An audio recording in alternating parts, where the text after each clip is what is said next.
Well, hello and welcome back to the Cincy Reformed Podcast. Pastor Zach here with you this week, continuing the series in the practice of Christian hospitality. And this week I'd like to focus on some more modern models of hospitality in order to reflect upon the way that our forefathers have practiced this biblical command of hospitality and think about how it might manifest itself in different times and in different contexts. So what we're going to do today is to think first about John Calvin, and then a little bit about an observation regarding John Wesley, and then move into a couple more that are in the last century. So let's begin with John Calvin. So at the time of the Reformation, people are oftentimes, unaware of. They think it's like a time where you're just having some ivory tower discussions and some, theological conclusions that are really detached from day-to-day life. But what you really have is a time of great societal upheaval. As you have one region becoming Protestant, another region becoming Protestant, then returning back to the Roman Catholic faith, and these regions becoming officially, defined by those religions, you have a lot of upheaval. You have a lot of people being relocated. You have a lot of persecution, a lot of religious war. This is also a time of the plague and much death, martyrdom. And so not only do you have people who are relocating all across modern day Europe, but you also have people who are left as orphans and widows. Geneva was especially hit by this because it was bordering France and was French speaking.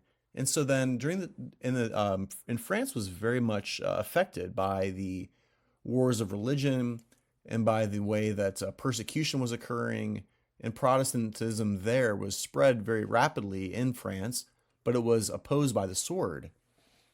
And so the natural place for many of these refugees to go was to Geneva. It was, across the border where we would speak of modern day Switzerland. It was French speaking. And you could get there and you would have religious safety as a Protestant, as a Reformed Christian. What then happens, you can imagine, in Geneva is that these Genevans then begin to receive all of these French, and this begins to cause a great drain on local resources, which had to be invested to take care of thousands upon thousands of refugees. Furthermore, these new refugees spoke French. They had different skills, and they offered labor, and so then that threatened to displace the old school Genevans. And then the old school Genevan traditions were also very much threatened. Some things that we might think of in our day as many people become worried about immigration, the loss of traditions, the loss of work, and the economy being flooded with workers. Something was much more amplified back in 16th century Geneva. Well, John Calvin looked at all of this, and of course he wanted to ensure that displaced Christians, that these strangers and refugees were being taken care of. And one of the things that he noted was the ancient model of hospitality had, even by his time, been lost.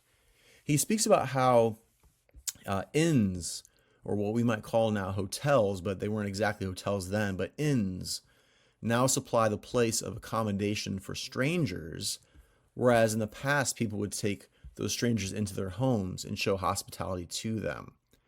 And so this is one thing that he was saddened by, was that Christians in Geneva were not just taking Christians into their home and caring for them, but instead they were expected to find accommodation in inns.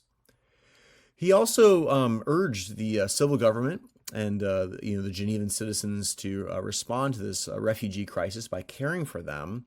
And as he did that, he really stood in line with the church fathers. So a few examples of this from his writings. First, from Matthew chapter 25. He quotes and says, from Matthew 25, verse 40, "So far as you have done it to one of the least of these, my brethren," Christ speaking there. And Calvin comments and says, "Believers only are expressly recommended to our notice. Not that Christ bids us altogether to despise others, but because the more nearly a man approaches to God, he ought to be the more highly esteemed by us. So in other words, as Calvin notes from Matthew 25, this is referring especially to Christians, and Christ is commending us to our care. He's commending Christians. And the ultimate reason is that the Son of God, quote, holds them as dear as his own members. By calling them brethren, he confers on them inestimable honor. So again, something we see very much in continuity with the church fathers. Likewise, in Hebrews 13, he gives some other observations, saying, this office of humanity, or hospitality, has also nearly ceased to be properly observed among men. For the ancient model of hospitality, celebrated in histories, is unknown to us or unobserved by us, and inns now supply the place of accommodations for strangers. But then Calvin goes on to encourage Christians in his time to resume that ancient practice, and he says that not mere angels are received in our time, but Christ himself, when we receive the poor in his name. And so he stands in line with the church fathers. So too does Luther. A great quote from him here from his lectures on Genesis. God himself is in our home, is being fed at our house, is lying down and resting. That is, when we care for persecuted believers. God is with us. God is fed. God is sleeping in our home. Well, moving on now from Calvin in the time of the Reformation, again, a time of refugees, strangers, sojourners being displaced, and the need to care for them. We can think a little bit about John Wesley, and this is coming especially from Christine Pohl as she analyzes and makes some observations in her helpful book, Living into Community. She observes that the time of the Reformation and what Calvin did was Calvin and other reformers were especially calling upon the civil government to care for refugees and calling on particular individual Christians to do that in their own particular homes. And her observation is that, in a sense, the church as institution became separated from the practice of hospitality, whereas in the past there was a more institutional approach to hospitality by the religious, the local churches and the church community really worked together to establish institutions and to care for others. But she notes that Wesley's band societies, they created almost, you could call like a small group study, or almost like a church within a church. They showed hospitality within those institutional groups, whereas other parts of the Reformation and the Reformation tradition then continued to separate the practice of hospitality from the institutional church or Christian institutions. And so I mentioned that to put that in our minds as something that we should be mindful of, cognizant of who is it, the question of who shows the hospitality, who cares for the others. Is it just the civil government? Is it just the individual Christian? Is there also a place for the institutional church as well? The last place I'd like to turn here is to some examples within the past 100 years. First, some places where monasticism was adapted, just to again give us some models for this. And these, you can call them again adaptations of monasticism. There are a few that are Protestants and some that are Roman Catholic. They have some similar things, similar values. So, for example, some voluntary poverty. They oftentimes live on donations, these kind of groups that occur. So, for one example of a Protestant is L'Abri. It's a society that was established by Francis Schaeffer. And L'Abri began in Europe, but has been founded across the world with different houses. And these different houses that were established were really places of study, places of discussion and prayer, a place where people could come and have their questions answered, a place, homes that are primarily intellectually rigorous and philosophical. But not only did people gather to ask questions and express their doubts, and sometimes atheists would be converted, at other times struggling Christians would have their questions answered, and then perhaps they could go into the ministry or just go resume ordinary life with their with a greater foundation of Christian faith.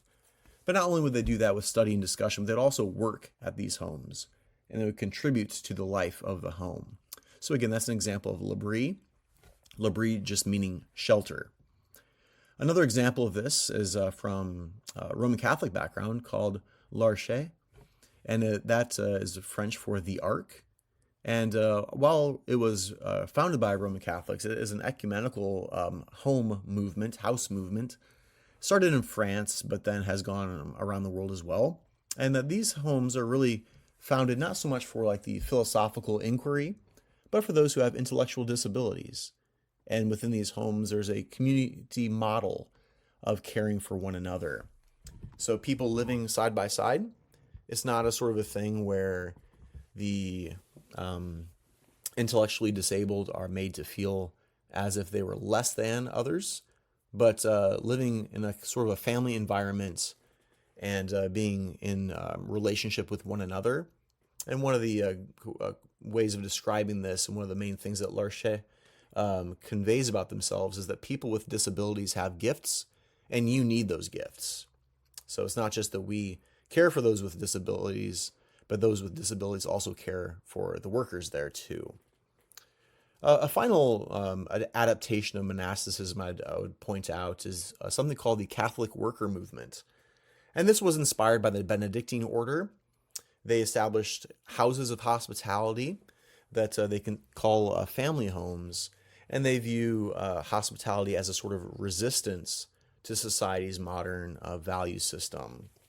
And so, various ways that the community, religious community life has continued from the ancient model of the monasteries into our day to get us thinking.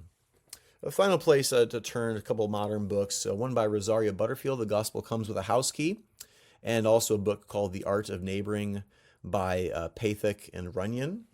And one of the things that these two books get across is that our actual neighbors matter. We don't need to be just forming, religious institutions and societies. But if that's not for you and God's not calling you there, then one thing he is calling you to do is get to know your actual neighbor. Rosaria Butterfield comments that God doesn't get the address wrong. And so whoever is next to you or across the street from you, well, God's put them in your life for a reason. And you are called to take seriously the calling to love your neighbor. When we think about loving your neighbor, Pathak and Runyon point out that we oftentimes try to make this an abstract concept because, of course, everyone in the world is our neighbor. But then what ends up happening is that as we conceive of everyone in the world as our neighbor, we end up forgetting about the people who are actually our next door neighbors. And if anything, we should be most hospitable toward them. Rosaria Butterfield in her book, while it might be a bit more extreme than most might undertake, she demonstrates, again, in an extreme way, how you might structure your life, where you actually expect and plan to be hospitable. It requires that we make room in our schedules. It requires that we budget. It requires that we're not surprised when someone from across the street or next door comes over to our home and has a meal with us, but rather that's the ordinary way of living our lives. She points out as well that it's important in those contexts to have prayer and scripture reading, to invite your neighbor to be part of your family worship that happens around the dinner table, and also that you expect your guests to help out, and they expect to contribute as well. Whether they're bringing food or whether they are being asked to help fold laundry that might be on your couch, whether they're helping clean up the table afterwards and do some dishes. Such is an appropriate way and an encouraged way to think about practicing hospitality. Remember, it's not Martha Stewart entertaining, but it's treating people who are not your biological family. You make them feel like they are. And so one way of doing that is to ask them to help out around the house. And so a couple books that would be worth considering. Again, Rosaria Butterfield, The Gospel Comes with a House Key, and Pathak and Runyon, The Art of Neighboring. Well, I hope that these more modern examples of Christian hospitality are helpful to you as you think about how God is calling you to think about this importance, this necessary Christian practice, as we will wind this series down next week, as we think about some summary tips for how we as Christians can be better engaged in this practice. This is the Cincy Reformed Podcast. Pastor Zach with you this week, pastor of Ascension Reformed Church. This is also being sponsored by the church plant we are overseeing, Christ Reformed Church in Florence, Kentucky. And we ask you to check out both of our churches. You can find our other episodes of Cincy Reformed Podcast at cincyreformed.org. Thanks again for joining us this week. Look forward to next. Bye.